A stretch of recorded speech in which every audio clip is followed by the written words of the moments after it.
Hey there, just wanted to show off a little project I've been working on. It's called Cloud Valley.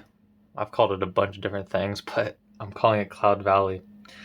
So yeah, it's a compute shader, and it's ray marched, which is basically what gives it that kind of fog-looking effect. So yeah, this was a challenging thing. Getting ray marched particles to interact with real geometry is tough, and but eventually got it figured out. It wasn't too bad, that part actually. You had to get the geometry from the Unity's world space and then convert it and just basically put it into the ray march space. So that wasn't too bad. The real hardest part was getting this 2D drawing. So this is a drawing back here. So what I did first is I made a 3D model and I had the particles collide with it using some code that I made, some collision code. And then once I had a good model working, I put it into Sprite, which is kind of like a pixel art Photoshop, and just traced over the model, if that makes sense. So I took a screenshot of the model and just traced over it so I could have something that looked like the model. Okay, but now the tough part was the ray march itself is not in 3D space.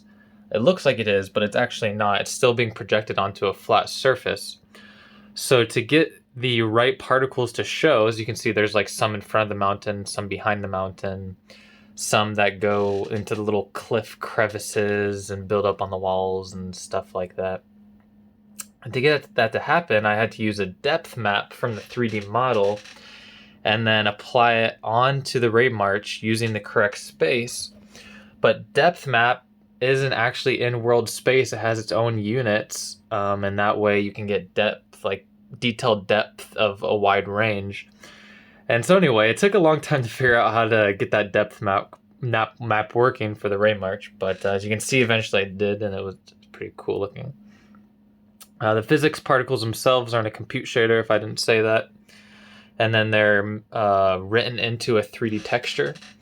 The particles themselves, the physics, I didn't actually write most of that. I did write the collision for the model, but the physics themselves is from a thing called smooth hydrodynamic particles. It's basically supposed to simulate fluid, and if you didn't know, smoke is a fluid. This particular project is on Android, and if we take a look here, sometimes it takes a minute, but eventually I'll get up the FPS. Okay, I'll pause it.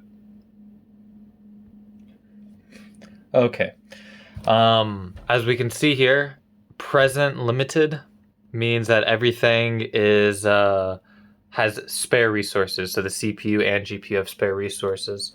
So that's good, and it's running at a real stable 60 FPS. It probably could even go higher, but the frame rate's capped at 60. So yeah, I'm pretty happy with that. Now I just need to get this to disappear. So that did take a decent amount of work to get it running decently, because ray marching is somewhat intensive, especially for mobile devices. And really what it was reducing the number of particles, and then in a fragment shader, I took that flat surface that was being ray marched onto, and I increased the contrast, and I added blur, so it was blurry, and then I increased the contrast, which kind of got rid of individual particles. You can still kind of see them when they go up in the air if you look closely, but even they're kind of like fizzled out due to the high contrast. And so yeah, that makes for good performance in the compute shader. And since it's pixelated, there's actually not as much ray marching. So it has a low resolution, so there's not as many, it's not looking through as many depth checks or ray march steps. But because of the high contrast and blurring, that's hard to see. So yeah,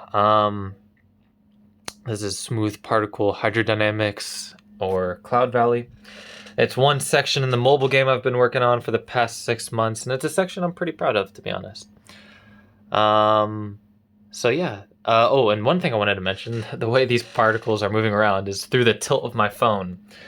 So when I tilt it forward towards my head, they fly at me, and when I tilt it away, they fly away. I mean, you kind of get it, right? And when I go right, they go right.